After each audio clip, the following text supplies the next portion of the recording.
dan di tengahnya 90 derajatnya atau di tengah-tengah sebagai garis normal. Itu nih kok.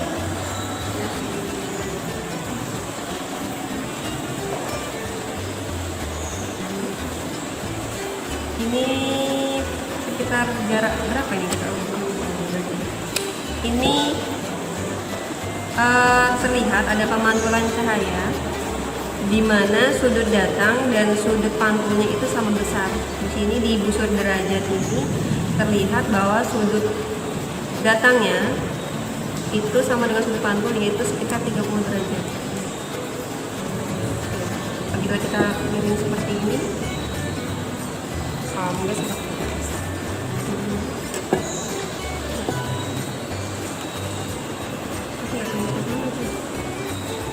Nah, terlihat ada perbedaan, ada sudut pantul dan sudut datangnya itu besarnya sama. Jika kita arahkan dia di pas 90 derajat, maka sudut pantulnya juga akan 90 derajat. Pantul ke sana.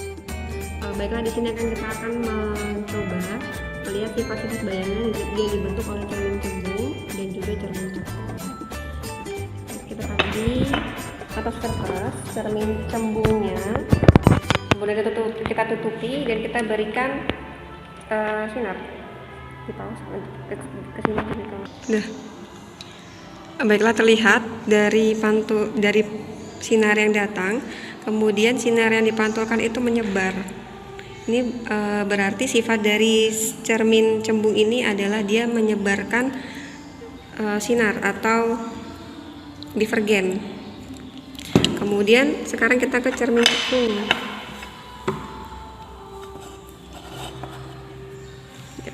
Di cermin cekung ini ketika kita beri sinar, dia akan terlihat sudutnya itu mengumpul. Nah, ini berarti cermin cekung ini bersifat konvergen atau mengumpulkan berkas sinar.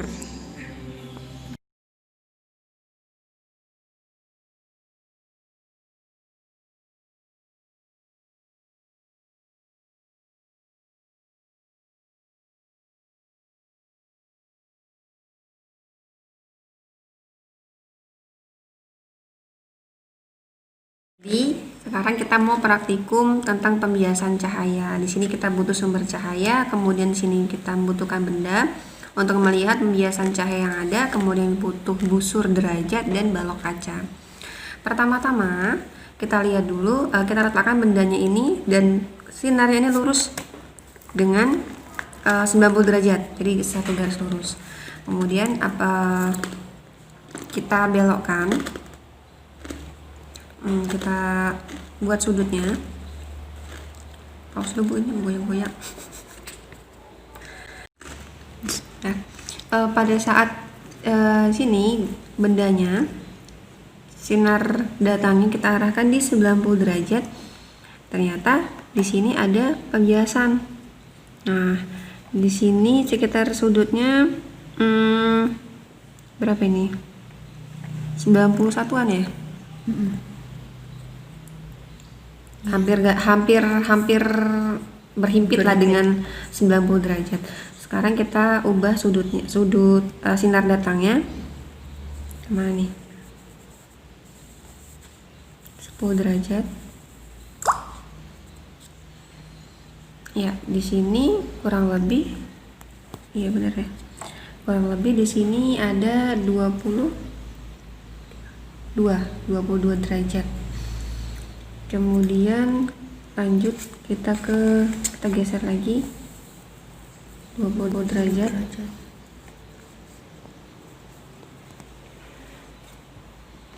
Di sini ya, oke. Di sini pembiasannya yaitu berapa nih? 40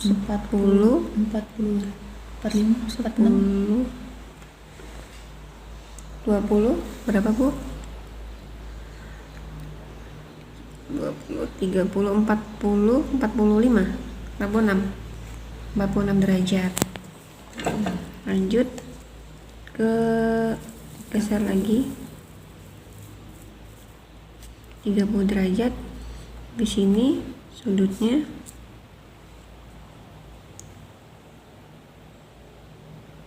dia terbias jadi 1, 2, 3, 4, 5, 6, 7 70 ya? 70 derajat.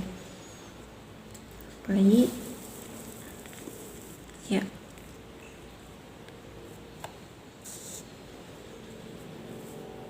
udah lewat ini ya, kita kesana aja deh, sama aja udah lewat ya, sulit ya. Di sini ketika cahaya kita arahkan 90 derajat, nah pasti garis lurus ya, ini garisnya sinar pantulnya juga berhimpit dengan 90 derajat. Kemudian kita geser,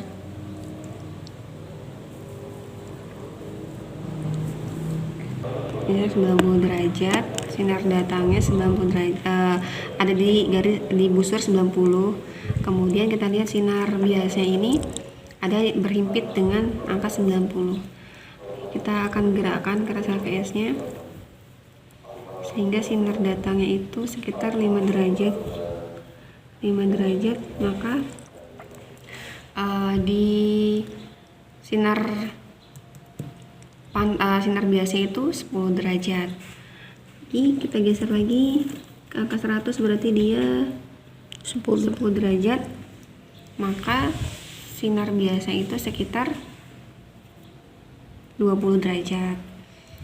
Jadi 15 derajat sinar biasnya menjadi 10, 30 ya, 30 derajat.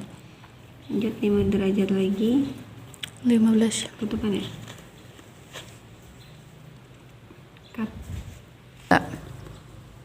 Ya, sekarang kita ke sinar datanya 20 derajat. Ternyata di situ sinar biasnya 1, 2, 3, 4, 40 ya, 40 derajat. Lanjut, jadi di sini berapa nih? 10, 20, 25 ya, 25 sinar biasnya ada di angka 1, 2, 3, 4, 5, 6, 60 derajat. Lanjut, tambah 5 derajat lagi, ada di berapa nih? 1, 2, 3, 4, 5, 6, 70 derajat.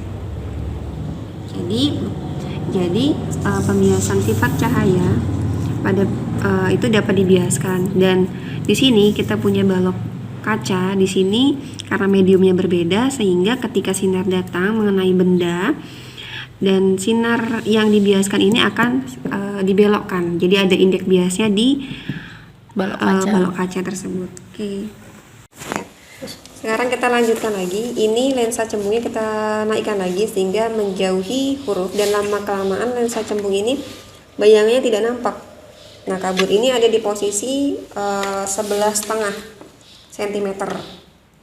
Ya, kita dulu Fitri. Kemudian kita naikkan lagi. Di sini sudah mulai agak terlihat lagi, Ibu. Oke. Terlihat lagi terus. Posisi ini nih. Ya, kabut tak? Belum ya? Belum.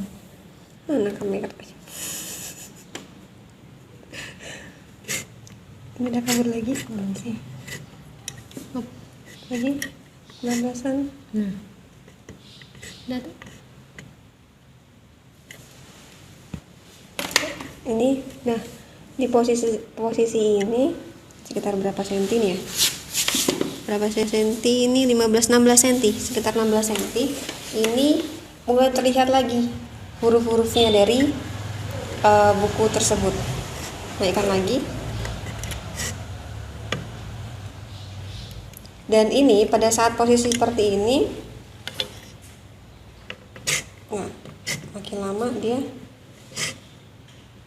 makin kabur lagi, nggak pas kamera. Berapa dong kaburnya? Kabur lagi. Bisa terlihat. Itu kaburnya. Tapi makin lama dia ini tulisannya makin kecil, ya. Iya. Nah, jadi dari posisi tadi yang di bawah sini 5 cm. 5 cm dia fokusnya, kemudian naik ke atas ini dia makin besar hurufnya, kemudian hilang, kemudian naik lagi, ada lagi hurufnya, diperbesar, kemudian lama-lama dia diperkecil. Nah, terlihat ya Bu? nggak fokus. Ya lama-lama diperkecil. Oke, hurufnya ini dia terbalik. Hurufnya terbalik. Dari bawah ini dia masih tegak sama dengan aslinya, terbesar. Kemudian pas dia mengalami titik yang kabur, kemudian dia terlihat lagi dan hurufnya jadi terbalik, tapi diperkecil. Lanjut kita akan praktikum mengenai pembentukan bayangan yang dibentuk oleh lensa cekung. Di sini ada lensa cekung, kita akan mengamati huruf-huruf yang ada di buku ini dan di sini ada penggaris yang berdiri. Ya, di sini posisinya masih terlalu dekat. Kita akan mencari posisi di mana tulisan ini akan terlihat amat jelas. Itu berapa? Itu enggak? Nanti dulu belum. Oke, di sini masih jelas. Dia makin lama makin besar dan bayangannya dibentuk itu tegak diperbesar.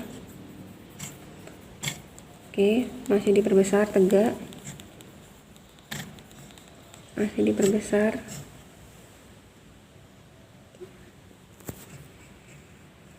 Terus ya sampai sini dia kabur,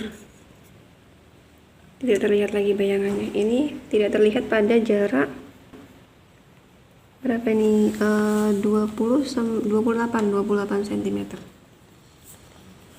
Lanjut, apakah ada bayangan lagi terbentuk?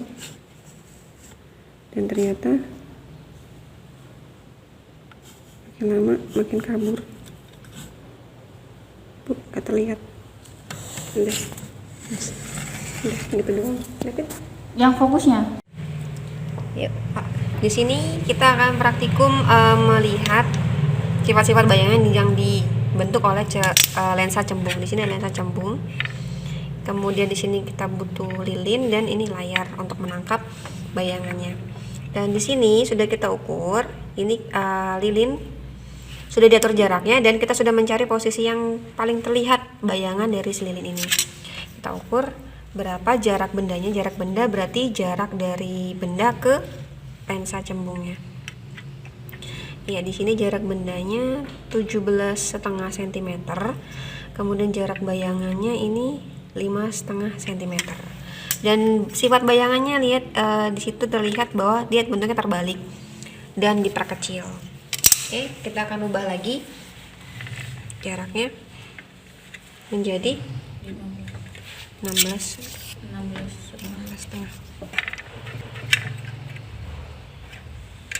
Pause dulu, Bu. Sekarang kita atur lagi jaraknya. Di sini jarak bendanya itu 16,5 cm dan di sini jarak bayangannya menjadi 6,5 cm. Sifat bayangannya dibentuk yaitu masih dia diperkecil dan terbalik serta nyata, artinya bisa tangkap oleh layar. Pause. Lanjut, sekarang kita atur, ini kita geser lagi menjadi jarak bendanya menjadi 15,5 dan jarak bayangannya menjadi 7,5 cm. Sifat bayangannya dibentuk yaitu dia masih bisa tangkap oleh layar, artinya nyata, kemudian terbalik ya, dan diperkecil. Nah, diperkecil. Lanjut, kita ubah lagi jarak bendanya.